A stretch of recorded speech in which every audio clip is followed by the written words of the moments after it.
Hello viewers, আসসালামু আলাইকুম। Welcome back to my channel Lima's recipe. আজ আমার রেসিপিতে আপনাদের জন্য রয়েছে সর্ষে ইলিশ। তো সর্ষে ইলিশ কিন্তু বাংলার একটা ঐতিহ্যবাহী খাবার। তো চলুন বন্ধুরা দেখিয়ে দিই কীভাবে তৈরি করেছি আমি সর্ষে ইলিশ।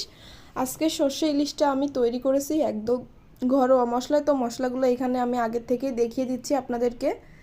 তো এখানে লবণ, হলুদ, শুকনো মরিচের গুঁড়া, জিরার গুঁড়া, ধনিয়া গুঁড়া এবং এলাচ গুঁড়া নিয়েছি, পেঁয়াজ বাটা নিয়েছি কাঁচামরিচ, আর নিয়েছি 3 টেবিল চামচ পরিমাণে সরিষা। তো এই সরিষাটাকেও আমি আপনাদেরকে আগে থেকে ভিজিয়ে রাখবো। আর নিয়েছি 2টা তেজপাতা। তো এবার সরিষার ভিতরে একটু পানি দিয়ে সরিষাটা একটু ভিজিয়ে রাখবো 2-3 মিনিটের মতন। তারপরে এটা শিলপাটায় বেটে পেস্ট করে নিব। এবার চুলা একটা প্যান বসিয়ে তাতে পর্যাপ্ত তেল দিয়ে দিয়েছি, আর দিয়ে দিলাম পেঁয়াজ বাটা। তো দেওয়ার পরে এখানে রসুন দিতে হয় না, পেঁয়াজ বাটাটা দেওয়ার পরে একটু নেড়েচেড়ে মিশিয়ে দিব। তারপরে দিয়ে দিব 3 টেবিল চামচ পরিমাণে সরিষার পেস্ট। তো এটা কিন্তু আধ ফেসা করে বাটতে হয়, একটু সাবা সাবা থাকলে দেখতেও ভালো লাগে আর খেতেও ভালো লাগে, টেস্টটা পুরো ফিনিশ করা যাবে না। দিয়ে দিলাম মরিচের গুঁড়া, তারপরে একটু নাড়াচাড়া করে নিব। তারপরে দিয়ে দিব আমি এখানে হলুদের গুঁড়া। তো হলুদের গুঁড়াটা দেওয়ার পরে দিয়ে দিব লবণ স্বাদ মতো। লবণটা দেওয়ার পরে দিয়ে দিব চিড়ে রাখা কাঁচামরিচ, তারপরে দিয়ে দিব এলাচ গুঁড়া, জিরা গুঁড়া এবং ধনিয়া গুঁড়া, দিয়ে দিব তেজপাতা।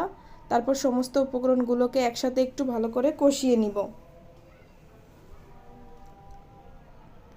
একটু ভালো করে যখন কষানো হয়ে যাবে, এই মশলা থেকে যখন তেল ছেড়ে দিবে তখনই মাছগুলো দিতে হবে। তো এই জন্য প্রথমে আমি এটাকে একটু ভালো করে কষিয়ে অল্প একটু পানি দিয়ে এটাকে জাল করে নিব। তাহলে কিন্তু কালারটা অনেক ভালো আসবে আর মশলার কাঁচা গন্ধ আর থাকবে না। তো এরপর আমি ঢাকনা দিয়ে ঢেকে দিয়ে রাখবো। তারপরে কিছুক্ষণ পরে ঢাকনাটা তুলে নিব। দেখুন কিন্তু মশলাটার উপরে কিন্তু তেল ছেড়ে দিয়েছে।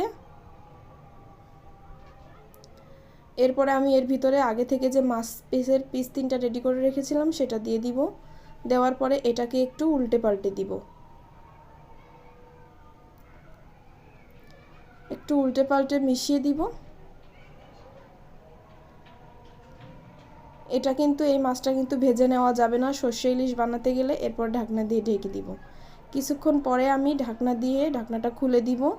তো বন্ধুরা, আমি যেভাবে সর্ষে ইলিশ তৈরি করতেছি আপনারা যদি সেমভাবে সর্ষে ইলিশ তৈরি করেন তাহলে তেতো লাগবে না, একদম পারফেক্ট স্বাদে আপনারা সর্ষে ইলিশটা খেতে পারবেন।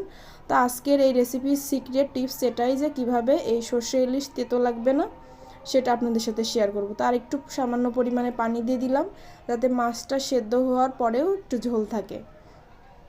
তো পানিটা দেওয়ার পরে নেড়েচেড়ে মিশিয়ে দিলাম। এরপরে আমি ঢাকনা দিয়ে আবার ঢেকে রাখবো। কিছুক্ষণ পরে ঢাকনাটা তুলে নিব।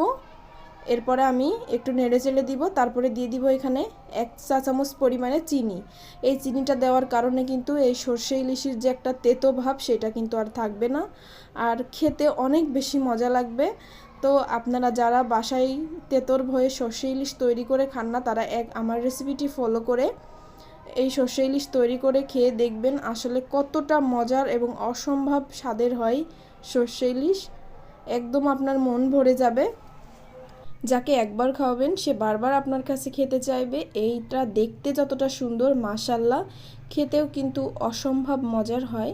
তো কথা বলতে বলতে আমরা কিন্তু ভিডিওর লাস্ট পর্যায়ে চলে এসেছি। এই ঝোলটা একটু কমিয়ে গেলেই কিন্তু আমি এই সর্ষে ইলিশটা নামিয়ে ফেলবো।